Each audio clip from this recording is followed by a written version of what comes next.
22 अप्रैल 2025 को जम्मू कश्मीर के पहलगाम इलाके में आतंकवादियों ने निर्दोष निहत्थे लोगों को निशाना बनाया। आतंकवादियों ने लोगों का नाम पूछा, उनका धर्म पूछा और उसके बाद अंधाधुंध गोलियों की बौछार कर दी, जिसमें 26 लोगों की अभी तक जो हम तक रिपोर्ट पहुंची है मृत्यु हो गई है।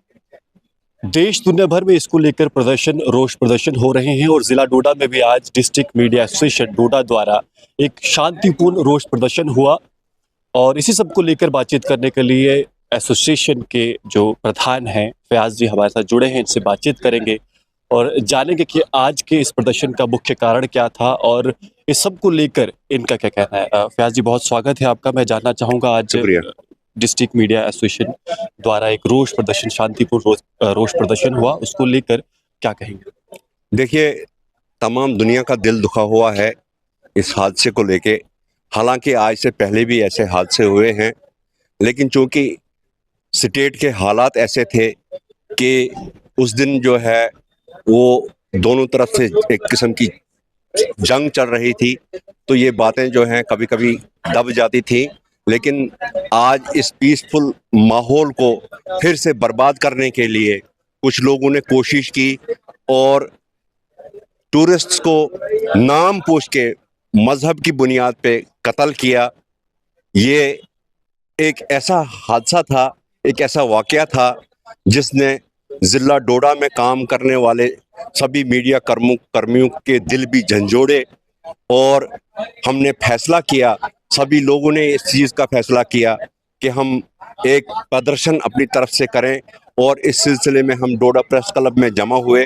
यहाँ से हमने एक मार्च निकाला और टाउन से घूम के हम फिर इस वक्त प्रेस क्लब में पहुँचे हुए हैं।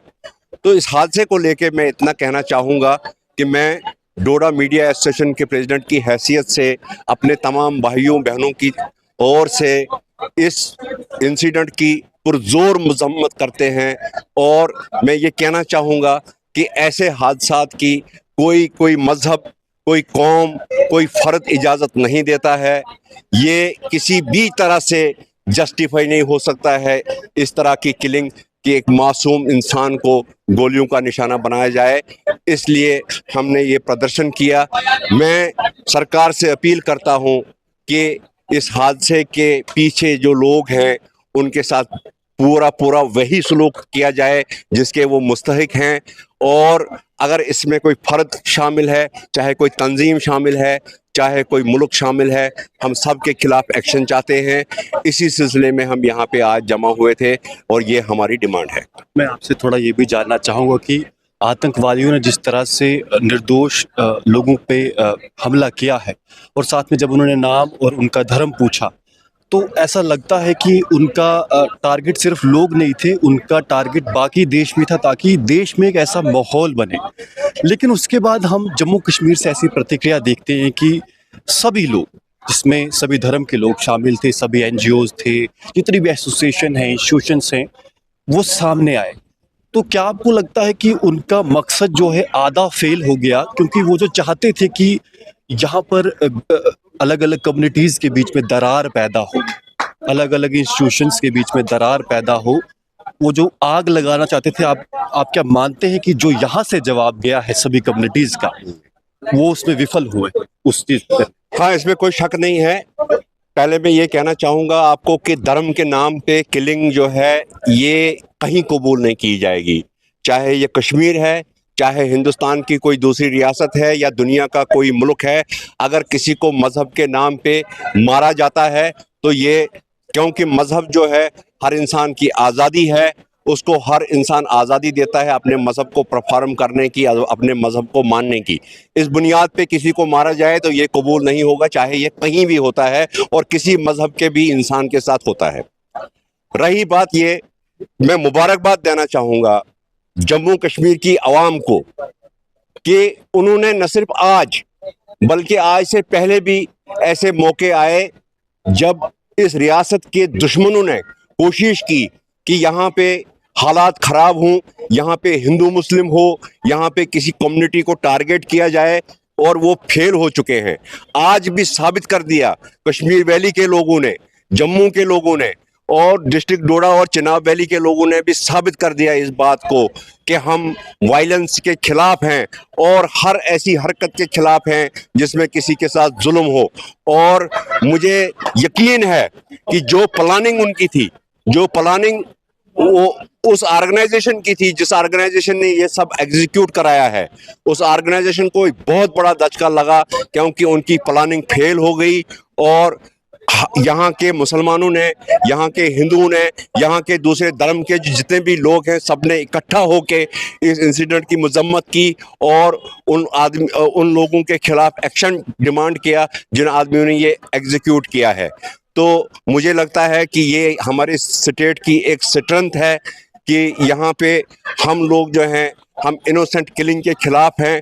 हम ऐसी कोई हरकत जो है उसको हम साथ नहीं देंगे जो किसी मजहब के खिलाफ हो या किसी कौम के खिलाफ हो। हम ये बर्दाश्त नहीं करेंगे। और आज ये यहाँ के मुसलमानों को भी मैं, जम्मू कश्मीर के और हिंदुस्तान के मुसलमानों को भी मैं ये मुबारकबाद देता हूँ कि उन्होंने बगैर मजहब और मिल्लत के सहानुभूति दिखाई है उन लोगों के लिए जो लोग इसमें मारे गए, और फेल किया है उन साजिशों को जो साजिशें यहाँ पे हिंदू मुस्लिम टेंशन या किसी किस्म की कम्युनल टेंशन फैलाना चाहते हैं। एक अंतिम प्रश्न रहेगा या मैं आपसे बात पूछूंगा, जब भी कोई ऐसी घटना होती है तो उसमें लोगों की भावनाएं चरम पर होती है, और ऐसे में हम सोशल मीडिया का उपयोग जब हम करते हैं तो एक जिम्मेदारी होती है, मीडिया पर्सन के तौर पर तो होती है, आम नागरिक के तौर पर भी होती है, जिस भी पद पर हम हैं। ऐसे में हम देख रहे हैं कि कई सारे लोग भावनाओं में आकर अपने ही देश के अंदर जाने अनजाने में ऐसा काम कर देते हैं जिससे दुश्मन मुल्क को या उन लोगों को फायदा होता है जो ये सब कर रहे हैं। तो सिर्फ संदेश आपकी तरफ से क्या रहेगा? देखिए, मैं तो चाहूँगा, देखिए आज भी ऐसे लोग, हालांकि मेजॉरिटी ऐसे लोगों की है जो अच्छे लोग हैं, जिन्होंने कोशिश की यहाँ पे कम्युनल हार्मोनी बनी रहे, लेकिन आज भी ऐसे इक्का दुक्का लोग होंगे जो एक दूसरे को आंखें दिखाते हैं जिससे माहौल ख़राब हो जाता है। और मुझे वो लोग ज़्यादा खतरनाक दिखते हैं।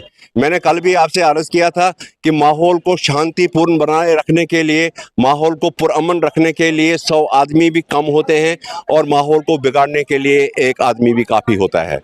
हम लोगों को, हमारी जिम्मेवारी है इस देश के, इस रियासत के नागरिक होने की वजह से हमारे ऊपर ये जिम्मेवारी आयद होती है कि हम उन लोगों पे नज़र रखें जो लोग इसका फ़ायदा उठाना चाहते हैं। भावनाएं ठीक हैं, मैं मानता हूं हर इंसान का दिल दुखा हुआ है, इसमें कोई शक नहीं है, लेकिन ऐसे माहौल में भी, ऐसे हालात में भी हमको ऐसे कंट्रोल में रहना चाहिए, कहीं ऐसी कोई हरकत न करनी चाहिए जिससे उन लोगों को फ़ायदा होता है जो लोग चाहते हैं कि स्टेट फिर आग में जले, यहाँ पे फिर कम्युनल टेंशन हो या यहाँ पे फिर लाइन आर्डर की प्रॉब्लम हो।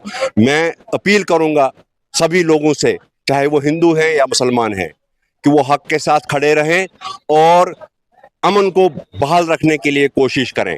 चाहे वो चिनाब वैली है, चाहे कश्मीर है, चाहे जम्मू है, चाहे हिंदुस्तान की दूसरी कोई रियासत है, दोनों कम्युनिटीज़ के लोगों से मैं अपील करना चाहूँगा कि वो एक दूसरे का ख्याल रखें और दुख की इस घड़ी में जो है हुकूमत का साथ दें, मुल्क का साथ दें। धन्यवाद। तो ये फयाज पामपुरी जी थे, इनसे हमने खास बातचीत की क्योंकि डिस्ट्रिक्ट मीडिया एसोसिएशन डोडा द्वारा एक शांतिपूर्ण रोष प्रदर्शन आज डोडा में हुआ है जिसको लेकर इन्होंने अपने विचार रखे। फिलहाल जिस तरह से भारत का रिस्पांस आया वो भी कैलकुलेटेड रिस्पांस था। इंडस वाटर ट्रीटी को रद्द कर दिया गया। पाकिस्तान के जो नागरिक भारत में, उन्हें 48 घंटे के अंदर अपने पाकिस्तान वापस जाने को कहा गया है। वहीं पर हाई कमीशन में अधिकारियों को भी वापस भेजा जा रहा है, पाकिस्तान से वापस लाया जा रहा है। इसको लेकर पाकिस्तान में भी जिस तरह भारत में CCS की बैठक हुई थी, कैबिनेट कमेटी फॉर सिक्योरिटी, उसी तर्ज पर पाकिस्तान में भी एक बैठक हुई है, अभी कुछ देर पहले ही वो समाप्त हुई। उसमें क्या कुछ अपडेट आता है वो भी आपको बताने का प्रयास करेंगे। फिलहाल आप जुड़ रहे हैं जगह दर्शन के साथ। मैं हूँ विक्रम सिंह ठाकुर। धन्यवाद।